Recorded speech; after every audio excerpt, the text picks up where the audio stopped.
What's up, friends? Today I'm going to be talking about what I got at the Sephora VIB sale, and I'm going to approach things a little bit differently today. If you just want to jump into the reviews, I'm going to leave timestamps below, so go ahead and just skip on over to that. But first, I'm going to share a little bit about my kind of beginner journey into being a slightly more conscious consumer, and basically why I waited until the last day of the sale to place my order. I've been watching a lot of Hannah Louise Poston recently. If you don't know her, she's super dope. She's like really eloquent. She's doing a year of less stuff right now. She's done a no-buy year, and she's really inspiring because she takes what she has and she becomes like super intimate with all of her products. She uses them all in very creative ways, and she wants to truly love and appreciate every single item that she owns. I'm trying to do the same thing. I tend to be a more minimal purchaser anyways. All of my makeup fits into 2 drawers very neatly side by side, and I want to keep it that way. So I had a massive Sephora cart, and I was getting all of this anticipation. I was getting so excited to place my order, and I was like, I just want to get 20% off of everything, and it was a little ridiculous. And then I watched Hannah's video on the Sephora sale and why she doesn't participate in it, and it really had me step back and think about why I was making the purchases. I had so many items in my cart that I love and that I'm going to eventually run out of, but that I'm nowhere near finishing, and I just wanted to get that discount. And that doesn't make sense either, because then I just end up spending so much more money than I would have otherwise, and the sale kind of cancels itself out. So I only ended up getting 2 items that are repurchases. The rest are new.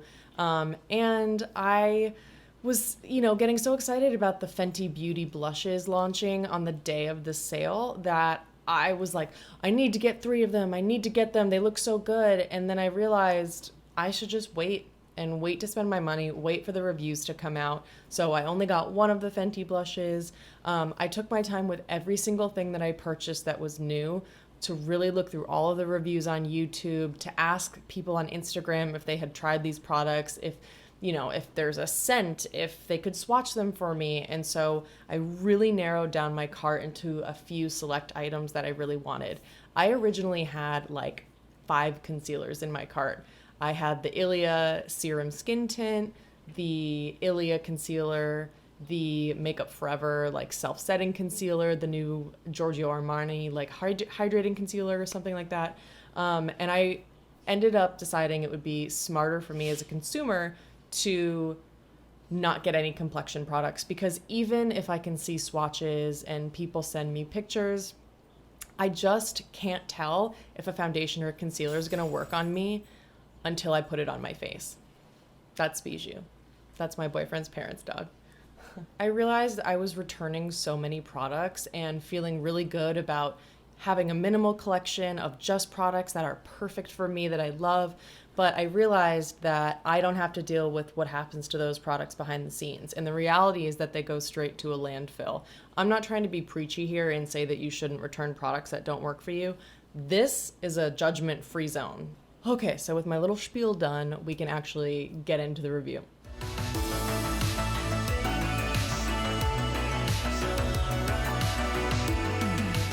First up is the Farmacy Very Cherry Bright 15% Clean Vitamin C Serum. My skin hates vitamin C. It is such a struggle for me to find a vitamin C serum that doesn't make me break out in rashes. The SkinCeuticals one is incredible, but it's $166. The Drunk Elephant makes me break out in rashes. Same with the Paula's Choice. And then all the other ones that I've tried are either too irritating, or they don't give me any results. This one, if you've ever watched my old Sephora haul from months ago, I tried this, but at the time I had insanely oily skin, and this made me look like a total grease ball. Now that I've had a total shift in skin texture, this is perfect, and I bought it again. I've been absolutely loving it. It causes 0 irritation. It feels nourishing. And there's a high concentration of hyaluronic acid, which I can very much feel. And so it's also great because it kind of is a 2-in-1 for me. I get the hydration and I get the brightening. So I'm stoked on this and I love it. Next up is the Dr. Dennis Gross Ferulic and Retinol Triple Correction Eye Serum. If you watched my recent skincare favorites video, this is in it. It's really been the best preventative measure for me against fine lines under my eyes. When I say preventative, I started using this when I was like 25. I'm 30 now, and I'd been using this several times a week at night, and it pretty much stopped the fine lines in their tracks from getting worse. Now, 5 years later, I have noticed I have, like, if I do this deep line there when I smile, but that's only natural. I can't totally prevent all aging from happening on my face, but really the rest of the fine lines I have not gotten worse at all in 5 years, and I absolutely attribute it to this. I think a lot of people, when they buy these retinol products, expect them to be total miracle workers. They're not going to erase fine lines and wrinkles. They just aren't. But this certainly has been a great option, especially if you have any sensitive eyes, if you are prone to irritation under your eyes like I am, you know, the skin is much thinner there. So having a treatment that's formulated for that sensitive area, I think, is very important. However, if your under eye area can handle the same retinol that you put on your face, just go for it and use your face retinol. But for me, this is worth the $69 price. Let's start putting some makeup on my face. The first thing that I got in the makeup realm is the Ilia Multi-Stick in the shade All of Me. This is described as a warm watermelon. I don't really know where they get the watermelon from, except for the fact that it's pink. To me, this is a peachy pink. This color, I think, is absolutely stunning. This is exactly the shade that I was hoping it would be. However, this little guy has totally stumped me, and I just can't tell if I want to return it or not.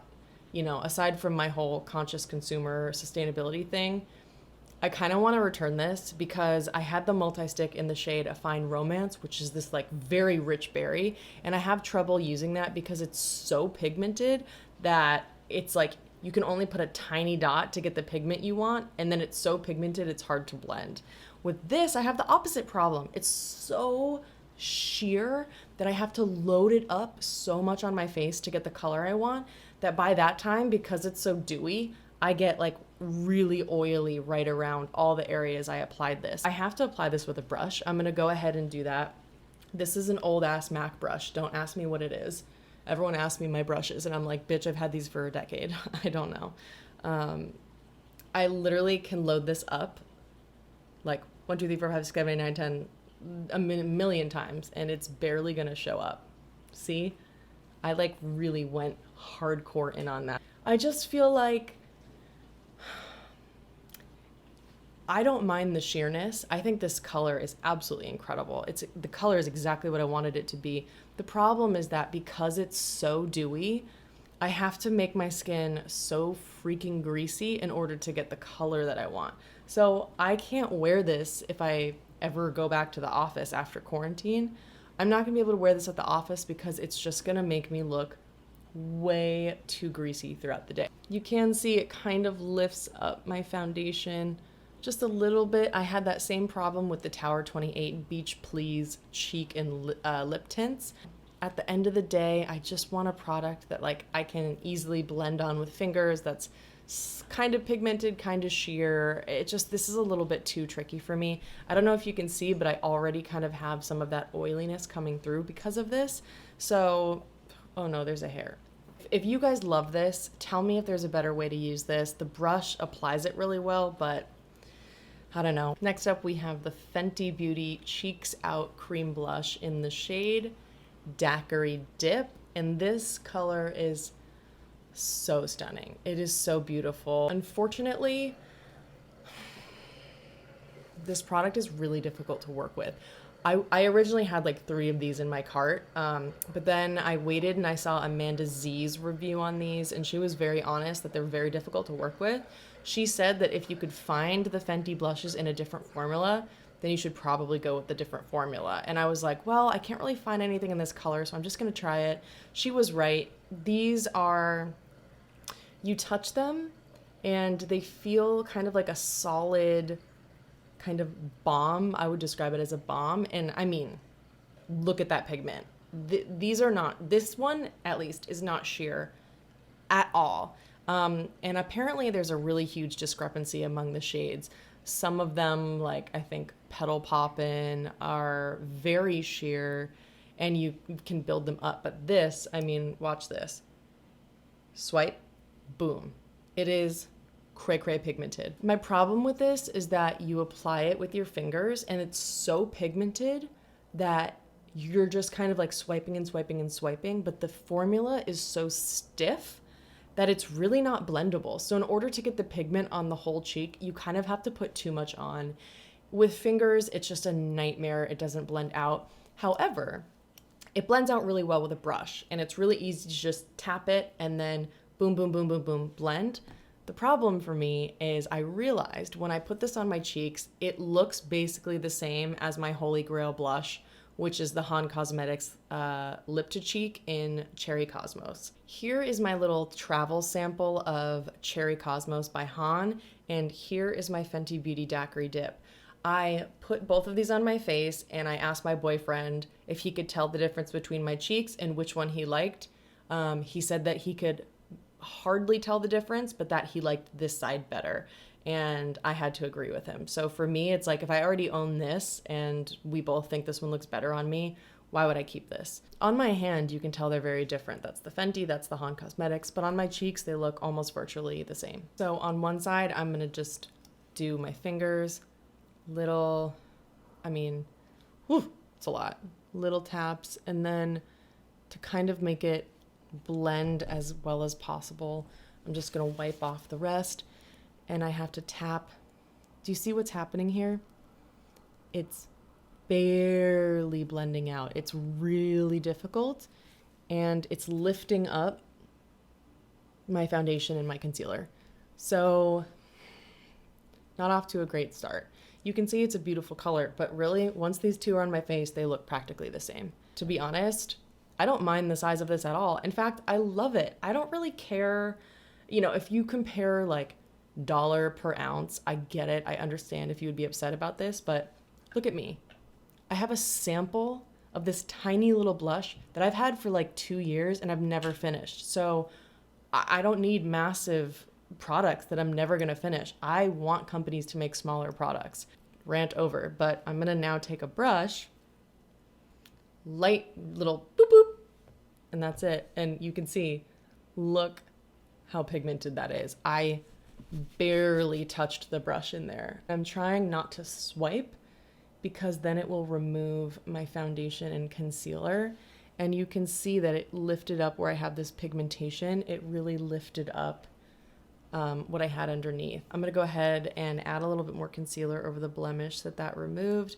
I just feel like for a product that basically has a similar color in my collection, it just doesn't perform the way that I want it to. It really lifts up my foundation and my concealer, but I do know that a lot of people really love this blush, so if that's you, no shame. This just doesn't really work for me. Next up, I got the Marc Jacobs See-Quins Glam Glitter Liquid Eyeshadow in the shade Gleam Girl. This is so pretty when you swatch it on the back of your hand. It's like a light shimmery rose gold with a lot of like beautiful glitter. My friend SJ warned me that this is patchy AF, and I was like, yeah, that's okay. I know people say that, but she wasn't kidding. It's really patchy. This one, I can make it work, but it like kills me because it's so expensive that it's so patchy. I first apply a bunch on the back of my hand. Then I go in with my finger. And I'll just put it all over my eye so that you can see what I mean and see it much better. It's beautiful, don't get me wrong. But for the price, like if this were a Wet n Wild shadow, I'd be like, okay, cool, that works. But it's Marc Jacobs. It also feels like glue on my eye, like for 5 minutes it's drying and I'm just like, you know, it's like tacky. I feel like with a finger it's not that bad. Like once, see this? I don't know if you can see with the light there. I didn't blend that immediately and now it's like set and it's patchy. So if I try to build it up, I can already feel that when I open my eyes, it's settling into the creases of my eyes, and then it will stay that patchy like basically forever. You could probably get the same effect from a ColourPop Super Shock shadow. So for me, I would say save your money on this. Now I'm gonna show you what it's like if you just go in directly, and I find that it's patchier than if you do it with your finger. I'm gonna keep trying to layer it. It just doesn't layer very well. Okay. I really have to like hold my eyes like taut so that it doesn't settle into the lines. Let me see. Can you see how patchy it's getting in the inner portion of my eye there, where I'm trying to like tap it in, and it's just, there's a whole area there that's missing pigment. And then this entire section on my eye is missing. Like, it's just, I'm just gonna put it on my finger now. It's an absolute nightmare to try to blend. There are like patches and patches around my eyelid that are like, if I hold it down, like completely missing any of that product. It's, oh, fuck. I was gonna keep this. I was gonna say I could try to make it work, but wow, I'm getting like literally angry right now at this product. Even on my hand, check it out. It's the same thing that happens to my eyes. This is when I kind of was like rubbing it around and blending it. You can see, look how patchy that is. It is, I mean, this eye is a mess. I can make this work. It looks pretty on this eye, but is it worth me getting angry when I could basically find this in like a Super Shock shadow or like a drugstore glitter? Nah, man. Mad about it. Luckily, we've got some absolute winners here. Let me tell ya. Everyone has been raving about the Ilia Color Block lipsticks. I decided to get the shade Rococco, or Rococco. It's described on the Ilia website as just petal, which to me it could be like any kind of flower, but regardless, it's like a warm pink with some brown and some red. There's definitely a lot of red in there. So I'm gonna go ahead and apply it. It smells amazing. It's like the perfect summer shade. It is gorgeous. Ugh. It's creamy. It reminds me of the Kosas lipsticks in Rosewater and Stardust. Those are the two like balmier formulas that Kosas makes. The rest are more matte, but these are better. I feel like this lipstick is bold yet subtle at the same time. It's like brightening, but it's not super bright. It's just this kind of like perfect Goldilocks shade for me, where I can feel like I'm wearing a red, but without having to really commit to the red. You know what I mean? Like, this is just kind of like my perfect pinky red with a little bit of brown. This is now probably one of my top 5 favorite lipsticks of all time. It's absolutely incredible. Feels amazing, smells amazing, looks amazing. I absolutely need to get more shades of these. If you have this, or if you have this lipstick in any other colors, let me know. I really want to see swatches. Sephora and Ilia just have terrible swatches, and I can't go to stores. So I want to buy more of these, but let me know what shades you like. I'm so excited about these. I love it. Mwah. Another absolute winner of a product is the Pat McGrath lip gloss in the shade Twilo. This is a recommendation from Kate the Great. She's a YouTuber that I really only started following recently, but her enthusiasm and the way she speaks about products is so infectious. It is just fantastic. I could listen to her talk for hours. This is like the perfect gloss. I don't think that you can have a better gloss than a gloss that is a like bright ass color, but sheer. And that's what this is. This smells nice. It smells a little bit chemically vanilla. I'm not crazy about the scent. The Ilia vanilla scent is like, smells very natural. This does not smell all that great. But I doubt anyone would notice other than me. And look at this. Oh, what? Oh my God. It's very plushious, as Kate describes it. It's like comfortable, cushiony, not too thin and oily, not too thick and sticky, not sticky at all. It's just like plushious. Is that not the most beautiful color you've ever seen? I mean, my got. It's like a combination of like a creamy pink, neon orangey coral. Yeah, it's a coral. I guess that's how you describe coral. I don't know. I don't know colors. Don't listen to anything I ever say. I don't know anything about anything. But this is stunning. I can't get over this. This gloss is absolutely incredible. Kate the Great, you are truly great. Thank you for blessing our lives with this fantastic product. Last product I'm gonna try is a hair product. I hate doing my hair. This is my hair literally just washed and air dried because I'm super lazy, but also because I wanted to try this on camera like I did with the rest. This is the Verb C Texture Spray Light Hold and Dry Volume Plus Weightless Grit. Khaki mentioned this on her channel. She mentioned that this like does not have an aggressive scent, and it's like not super gritty, but it adds a little bit of hold, and that's exactly what I was looking for. Let's go ahead and try it.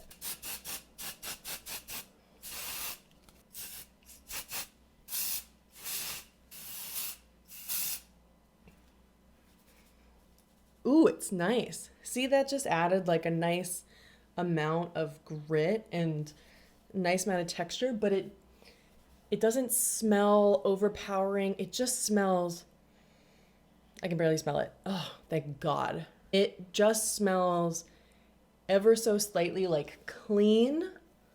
I want to say like fresh towels, which I appreciate. Finding a hair product is a nightmare for me because my boyfriend, every time I try a product, you name a product, I've tried it, and my boyfriend has hated the scent.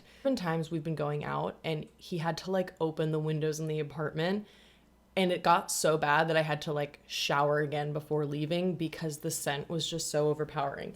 And I hate that when you're with someone and like all you can smell is their hair product. I really appreciate the fact that this just has a very light, clean scent, adds some grit and adds some body. You know, it kind of is exactly what like a liquid sea salt spray would be, but in a powder form, which I appreciate. I love this. I love this. Thank you, Khaki, for the review. Yeah, I love this. I'm excited. That's it. That's all the stuff I had. Some hits here and some misses. Haven't decided yet what I'm going to do with the misses. I hope you enjoyed watching. I hope I helped you make a decision if you want to get a product or not.